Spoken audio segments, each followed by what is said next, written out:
Hi everybody, today is January 10th, 2013, it's Friday. Yesterday I had heard back from my doctor about my, I guess it was about my surgery, but what I was thinking it was supposed to be about was whether or not we were going to start the egg retrieval now or wait till after the wedding. I'm going to try really hard to not get emotional through this video.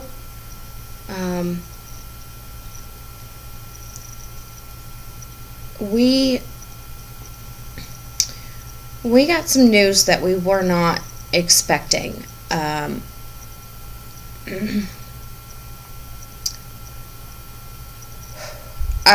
Okay, so I was at work when I got the phone call.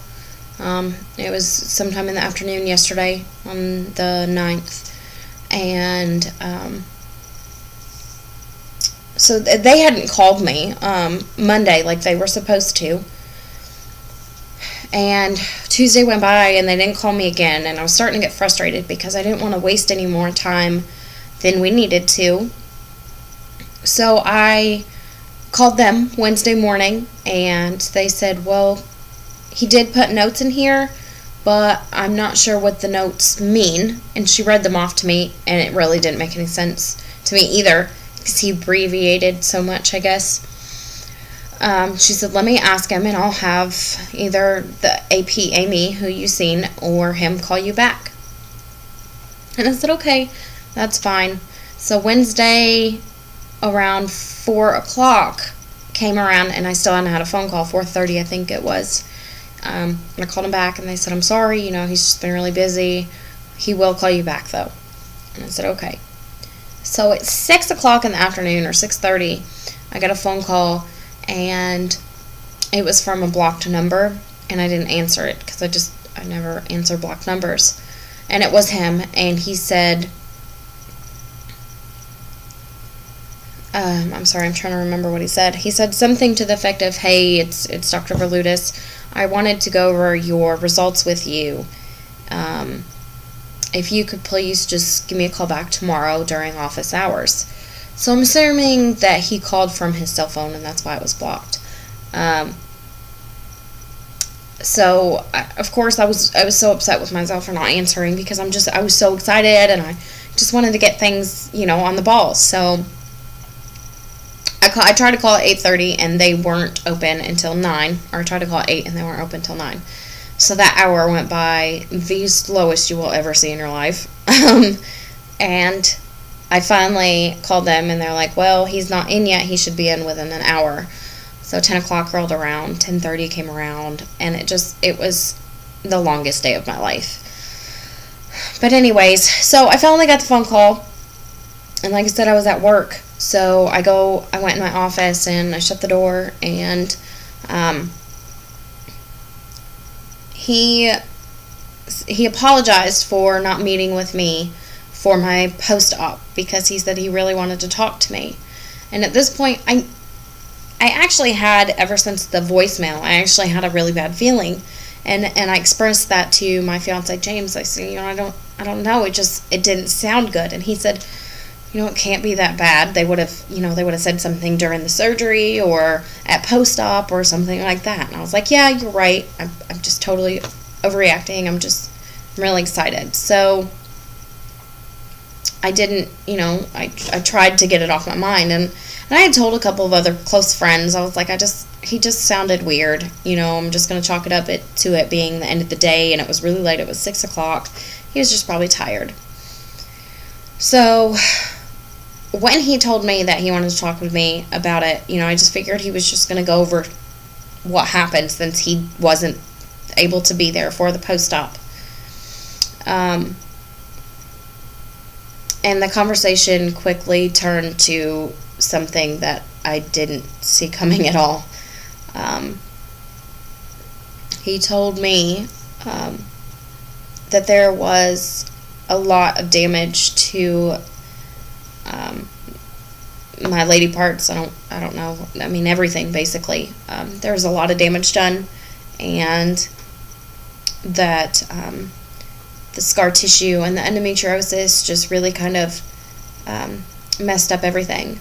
And I don't know if I had mentioned it in my last, I'm pretty sure I didn't actually. I found out that they actually had to do a DNC, and they sent during the surgery, they did the DNC, and they sent up to to get a biopsy.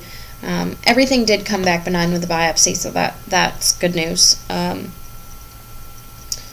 They did my blood work again for the surgery, and my vitamin D came back really low again, so he wants me on 5,000 milligrams of vitamin D a day.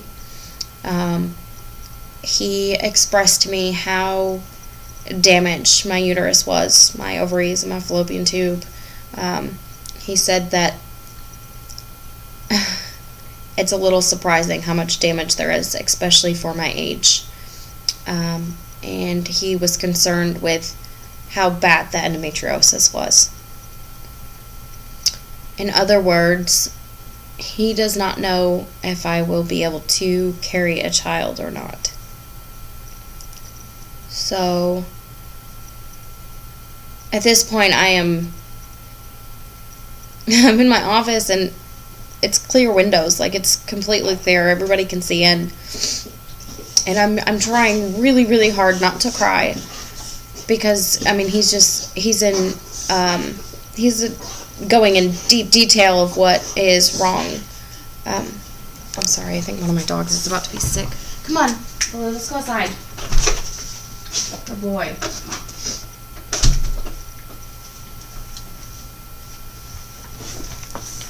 I'm sorry about that.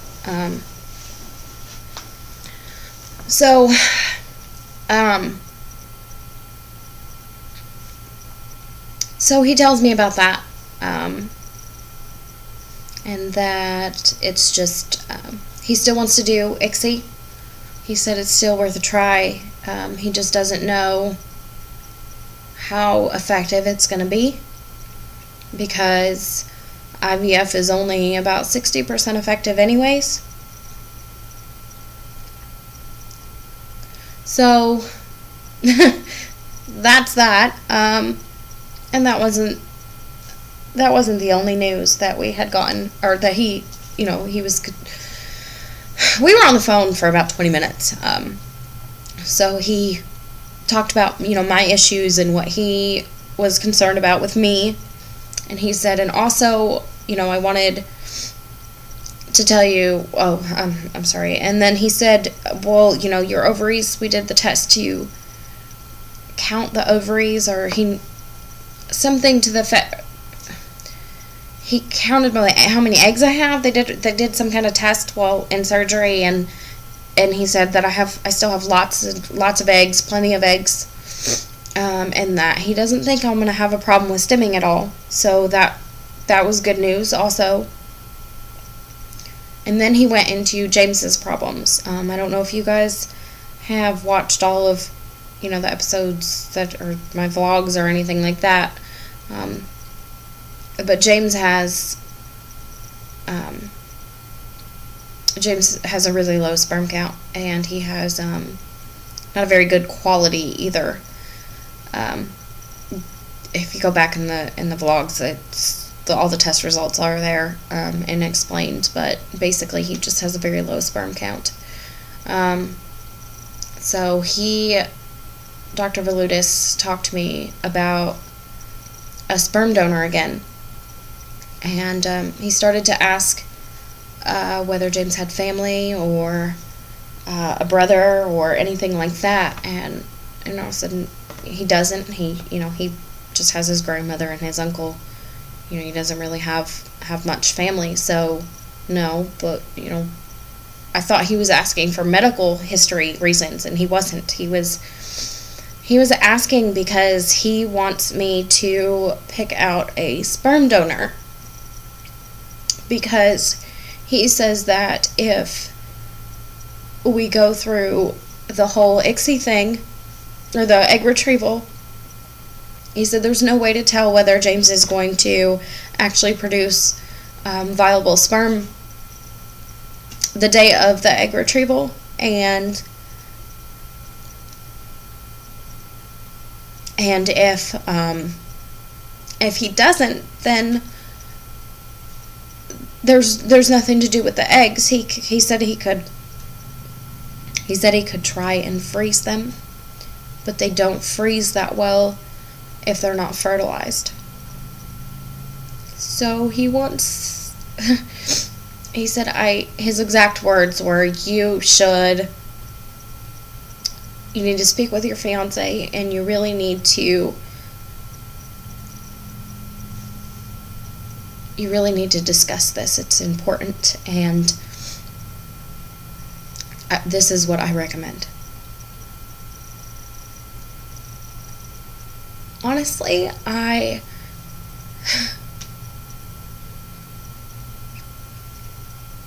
feel like somebody hit me in the side of the face with a brick. Like, it totally blindsided me. The surgery went so well, and, he got my left ovary working, and I was so excited. I was so excited. I thought we had a fighting chance. I thought things were going better.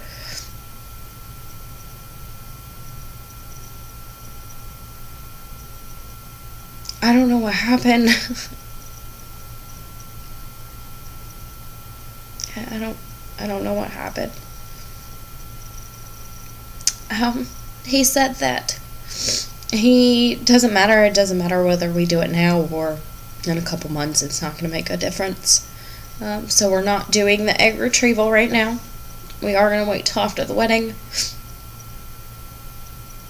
And that he's not putting me on Lupron. He doesn't want me to go on Lupron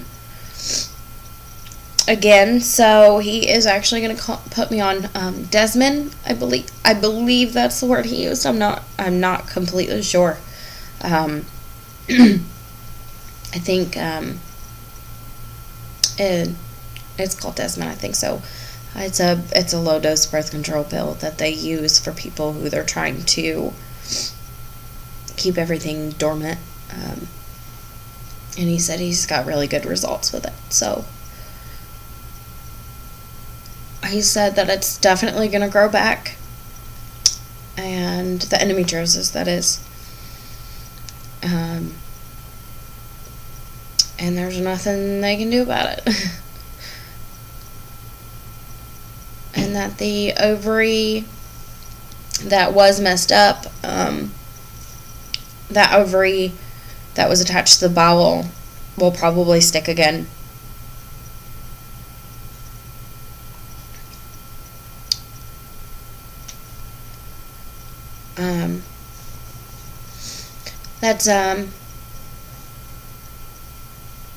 That's pretty much all I have to say.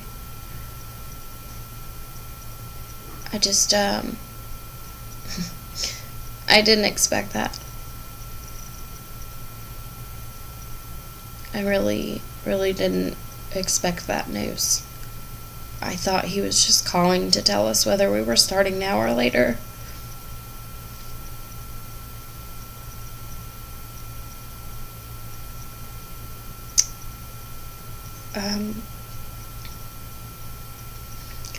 Anyways, for now, I guess I'm gonna be on, the birth control for 2 months until the wedding. And then I will be, then I am going to start IVF. I believe in April is when they're going to start me on the medicine. So I'm not gonna go away for 2 months like I did last time. I lost a lot of contact with people when I did that. So I'm still gonna do weekly updates and stuff about how the birth control pill is treating me and how we're dealing with the new news that we got. So